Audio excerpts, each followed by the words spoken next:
Operation tiger महाराष्ट्राच्या राजकारणात गेल्या काही दिवसांपासून सर्वाधिक चर्चेत असलेला हा शब्द आता प्रत्यक्षात उतरल्याचा दावा स्वतः उपमुख्यमंत्री एकनाथ शिंदे यांनी केला आहे.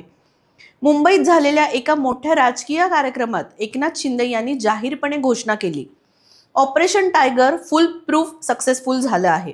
विशेष म्हणजे ही घोषणा करत असताना त्यांच्या शेजारी ठाकरे गट सोडून आलेले 6 खासदार उपस्थित होते. ओमराजे निंबाळकर, भाऊसाहेब वाघ चौरे, संजय देशमुख, संजय जाधव, नागेश पाटील आष्टीकर आणि संजय दिना पाटील या 6ही खासदारांनी शिंदे यांच्या शिवसेनेत प्रवेश केला आणि महाराष्ट्राच्या राजकारणात नव्या चर्चांना सुरुवात झाली. मात्र हा केवळ पक्ष प्रवेशाचा कार्यक्रम नव्हता, हा एक राजकीय संदेश होता. हा एक शक्ती प्रदर्शनाचा कार्यक्रम होता आणि सर्वात महत्त्वाचं म्हणजे हा उद्धव ठाकरे यांच्या नेतृत्वाला दिलेला थेट राजकीय धक्का होता. गेल्या काही महिन्यांपासून राजकीय वर्तुळात चर्चा सुरू होती की ठाकरे गटातील अनेक लोकप्रतिनिधी नाराज आहेत. काही खासदार शिंदे गटाच्या संपर्कात आहेत, काही नेते भविष्यातील राजकीय शक्यता तपासत आहेत. मात्र या चर्चांवर कोणीही अधिकृतपणे बोलत नव्हतं. विरोधक याला अफवा म्हणत होते, तर सत्ताधारी नेते योग्य वेळ येण्याची वाट पाहत होते. अखेर मुंबईतील कार्यक्रमात सर्व पडदे दूर झाले आणि शिंदेंनी ऑपरेशन टायगर यशस्वी झाल्याची घोषणा करून राजकीय वर्तुळात खळबळ उडवून दिली. पत्रकार परिषदेत बोलताना एकनाथ शिंदे यांनी सांगितलं की हा कोणताही अचानक घेतलेला निर्णय नाही, ही दीर्घकाळ चाललेल्या संवादाची प्रक्रिया आहे. हे सर्व खासदार स्वतःहून आमच्यासोबत आले आहेत, त्यांच्यावर कोणताही दबाव टाकलेला नाही, त्यांना कोणतीही सक्ती केलेली नाही. त्यांनी विकासाच्या राजकारणासाठी आणि जनतेच्या हितासाठी हा निर्णय घेतलेला आहे. शिंदे म्हणाले की लोकांना आता काम करणारे नेतृत्व हवं, जनतेला विकास हवा, कार्यकर्त्यांना संवाद हवा आणि म्हणूनच अनेक लोक आमच्या सोबत येत आहेत. यावेळी शिंदेंनी आपल्या 2022 मधील बंडांची आठवण करून दिली. ते म्हणाले की आम्ही जेव्हा निर्णय घेतला तेव्हाही आमचा उद्देश विचार आणि विकास होता. आम्ही हिंदुत्वाची भूमिका घेतली होती, आम्ही जनतेसाठी निर्णय घेतला होता. आजही त्याच विचारामुळे अनेक लोक आमच्याकडे येत आहेत. त्यामुळे हा फक्त पक्षप्रवेश नाही तर विचारांचा विजय आहे. शिंदेंच्या या वक्तव्यामुळे स्पष्टपणे दिसत होतं की ते आपल्या बंडाला पुन्हा एकदा वैचारिक आधार देण्याचा प्रयत्न करत आहेत. मात्र पत्रकार परिषदेत खरी चर्चा सुरू झाली ती संजय राऊत आणि उद्धव ठाकरे यांच्यावर केलेल्या टीकेमुळे.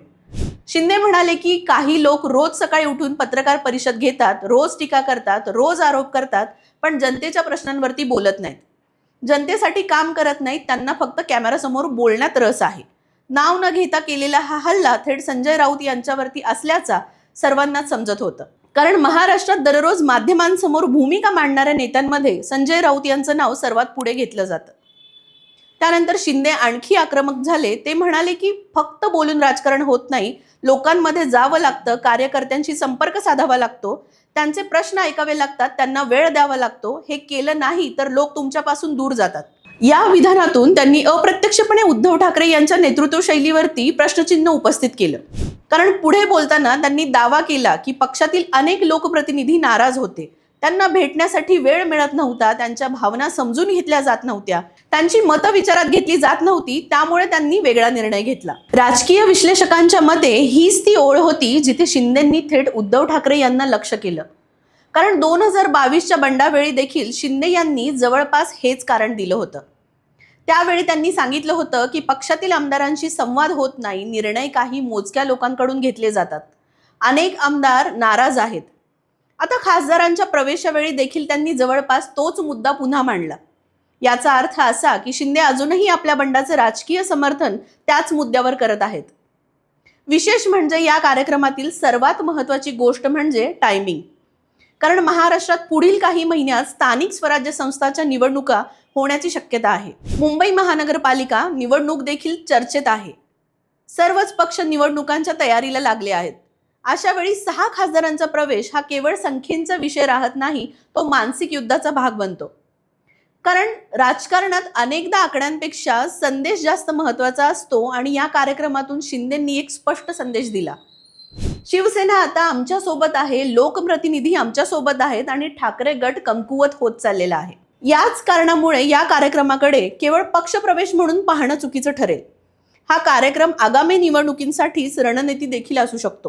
कारण जेव्हा एखादा नेता सार्वजनिकरित्या शक्ती प्रदर्शन करतो तेव्हा त्याचा उद्देश फक्त विरोधकांना संदेश देणं नसतो, तर स्वतःच्या कार्यकर्त्यांचा आत्मविश्वास वाढवणं देखील असतं. शिंदेंनी तेच केल्याचं दिसून येतं आणि त्यांनी दाखवून दिलं की आम्ही वाढत आहोत, आमच्याकडे नवीन लोक येत आहेत आणि आम्ही भविष्यातही लढाईसाठी सज्ज आहोत. दुसरीकडे ठाकरे गट या संपूर्ण घडामोडीकडे वेगळ्या नजरेनं पाहत आहेत. ठाकरे गटातील नेत्यांचं म्हणणं आहे की सत्तेचा वापर करून हे पक्षांतर घडवून आणलं जात आहे. दबावाचे राजकारण केलं जात आहे, त्यामुळे अनेक लोक निर्णय बदलत आहेत. त्यामुळे आता दोन्ही बाजूंनी आरोप प्रत्यारोपांची मालिका सुरू होण्याची शक्यता आहे आणि यामुळे महाराष्ट्रातील राजकीय वातावरण आणखी तापण्याची चिन्ह आहेत. मात्र या संपूर्ण घडामोडींचं सर्वात महत्त्वाचं राजकीय विश्लेषण काय आहे, तर ते म्हणजे मनोबल. कारण कोणत्याही पक्षाची ताकद केवळ आमदार किंवा खासदारांच्या संख्येवरती अवलंबून नसते, ती कार्यकर्त्यांच्या मनोबलावरती अवलंबून असते. आणि जेव्हा पक्षातील खासदार दुसऱ्या गटात जातात तेव्हा त्याचा परिणाम थेट कार्यकर्त्यांच्या मानसिकतेवरती होतो. स्थानिक नेत्यांवरती दबाव वाढतो, राजकीय संभ्रम निर्माण होतो आणि विरोधकांना संधी मिळते. त्यामुळे या 6 खासदारांच्या प्रवेशाचा सर्वात मोठा परिणाम हा राजकीय मनोबलावरती होऊ शकतो. आता पुढचा प्रश्न असा आहे की ऑपरेशन टायगर इथेच थांबणार का, की हा फक्त पहिला टप्पा आहे? पत्रकार परिषदेत शिंदेंनी एक अत्यंत महत्त्वाचं वाक्य उच्चारलं, ते म्हणजे ही सुरुवात आहे. हे वाक्य राजकीय दृष्ट्या अत्यंत महत्त्वाचं मानलं जातं, कारण कोणताही नेता अशा प्रकारचं विधान सहजपणे करत नाही. त्यामुळे आता राजकीय वर्तुळात चर्चा सुरू झाली आहे की पुढच्या काळात आणखी काही लोकप्रतिनिधी शिंदे गटात जाणार का, आणखी काही नेते भूमिका बदलणार का आणि महाराष्ट्राच्या राजकारणात आणखी काही मोठे धक्के बसणार का?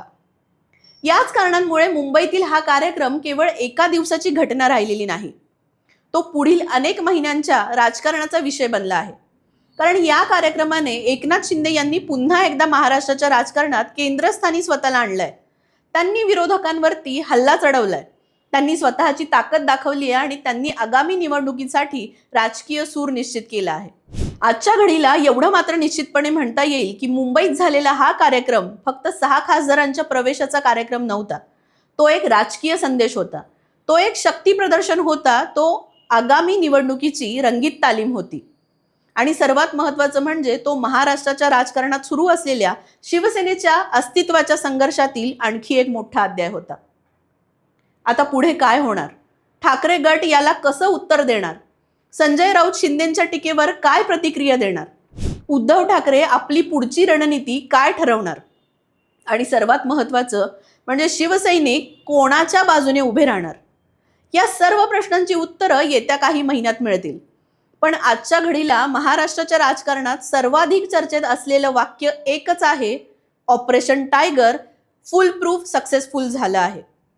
आणि याच वाक्याभोवती पुढील राजकीय संघर्षाची नवी कथा लिहिली जाणार आहे. हा व्हिडिओ जर आवडला असल्यास आपल्या चॅनलला सबस्क्राईब करायला विसरू नका, तसेच लाईक आणि शेअरही करा.